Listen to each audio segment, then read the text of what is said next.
क्या ऐसा होता है कि डिजिटल दुनिया की भाग-दौड़ में कहीं खो गए हैं? आज हम बात करेंगे कैल न्यूपोर्ट के ज़बरदस्त डीप वर्क फ्रेमवर्क के बारे में। ये एक ऐसा तरीका है जो हमें इस भटकाव से निकालकर वो नतीजे हासिल करने में मदद करता है जो वाकई मायने रखते हैं।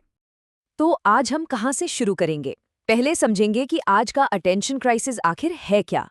फिर डीप वर्क के आइडिया को जानेंगे और आखिर में इसे अपनी जिंदगी में उतारने के प्रैक्टिकल तरीके भी सीखेंगे।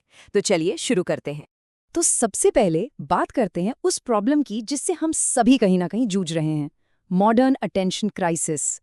और ये समझेंगे कि क्यों हर वक्त बिजी रहना और प्रोडक्टिव होना ये दो बिल्कुल अलग बातें हैं। क्या कभी ऐसा महसूस हुआ है कि दिन तो पूरा निकल गया, भागे दौड़े भी बहुत, लेकिन दिन के आखिर में लगता है कि कुछ खास काम हुआ ही नहीं? ये आज के वर्क कल्चर की एक बहुत ही आम कहानी है।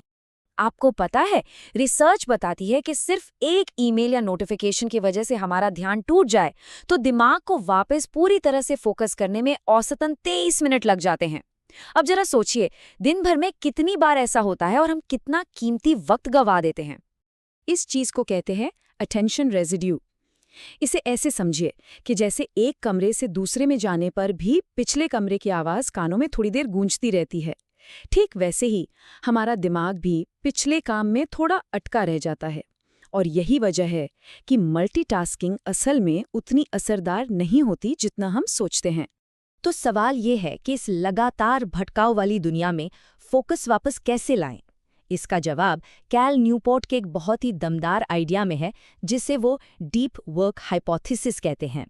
न्यूपोर्ट का मेन आइडिया ये है कि आज की दुनिया में बिना भटके गहराई से काम करने की काबिलियत एक सुपर पावर की तरह है।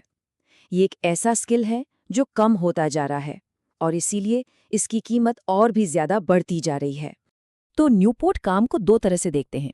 एक है डीप वर्क, यानी कि पूरी एकाग्रता से किया गया मुश्किल काम, जैसे कोई स्ट्रैटेजी बनाना।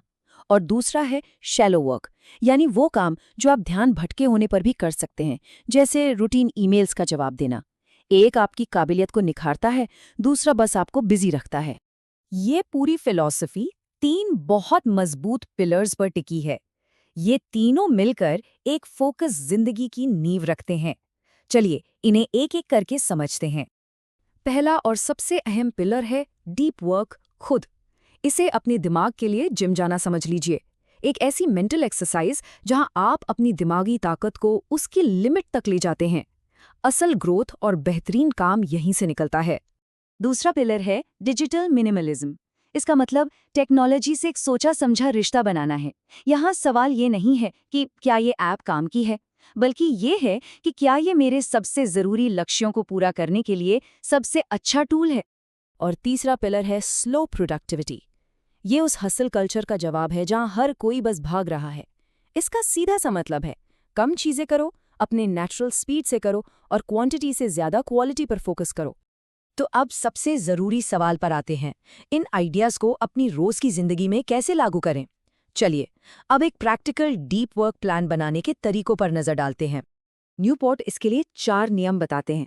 पहला, गहराई से काम करें, जिसके लिए रूटीन और आदतें बनाएं। दूसरा, बोरियत को अपनाना सीखें ताकि दिमाग हर वक्त एंटरटेनमेंट ना मांगे। तीसरा, सोशल मीडिया के डिज़ाइन को समझें और उसे सोच समझकर इस्तेमाल करें। और चौथा, जो काम ज़रूरी नहीं है उन्हें अपनी लिस्ट से हटा दें ताकि डीप वर्क के लिए जगह बने। और देखिए, बात सिर्फ विल पावर या इच्छा शक्ति की नहीं है। सिर्फ जोर लगाने के बजाय हमें ऐसे सिस्टम बनाने होंगे जो हमारे लिए काम आसान कर दें। सही आदतें और रूटीन हमारी विल पावर पर पड़ने वाले बोझ को ही कम कर देते हैं। इसी में एक बहुत ही पावरफुल टेक्निक है टाइम ब्लॉकिंग। इसमें आप अपने दिन के हर घंटे, हर मिनट को पहले से ही एक काम सौंप देते हैं। इससे आप रिएक्ट करना बंद कर देते हैं और अपने समय के मालिक बन जाते हैं। एक और मज़ेदार तरीका है स्कोरबोर्ड रखना। अरे खेल जीतना किसे पसंद नहीं है। जब आप ट्रैक करते हैं कि कितने घंटे डीप वर्क में बिताए, तो ये एक खेल जैसा बन जाता है। ये आपको मोटिवेट भी करता है और जवाबदेही भी बनाता है। अच्छा, कई बार लोग डीप वर्क और फ्लो स्टेट को एक ही चीज समझ लेते हैं, लेकिन इनके बीच एक बहुत जरूरी फर्क है। चलिए उसे समझते हैं। देखिए, डीप वर्क प्रैक्टिस की तरह है। मुश्किल, जानबूझकर की जाने वाली मेहनत, जो कभी-कभी थोड़ी अनकंफर्टेबल भी हो सकती है। वहीं फ्लो परफॉर्मेंस की तरह है, जब सब कुछ एकदम सहज लगता है और आप जोन में होते हैं। फ्लो उस मुश्किल प्रैक्टिस का ही नतीजा है। और ये आंकड़ा आपको हैरान कर देगा। दुनिया के जो टॉप परफॉर्मर्स हैं वो भी अपना सिर्फ 15% समय ही उस शानदार फ्लो स्टेट में बिताते हैं। बाकी का 85% वक्त उस मुश्किल जानबूझकर की गई प्रैक्टिस में ही जाता है। तो फ्लो कोई जादू नहीं है, वो उस मेहनत का इनाम है। लेकिन डीप वर्क सिर्फ ज्यादा काम खत्म करने का तरीका नहीं है, ये उससे कहीं बढ़कर है। ये एक बेहतर, ज्यादा संतुष्टि देने वाला जीवन जीने के बारे में है। इसके फायदे बहुत गहरे हैं। हमारे ब्रेन के लेवल पर देखें तो हम जिस चीज पर ध्यान देते हैं वही हमारी दुनिया बन जाती है।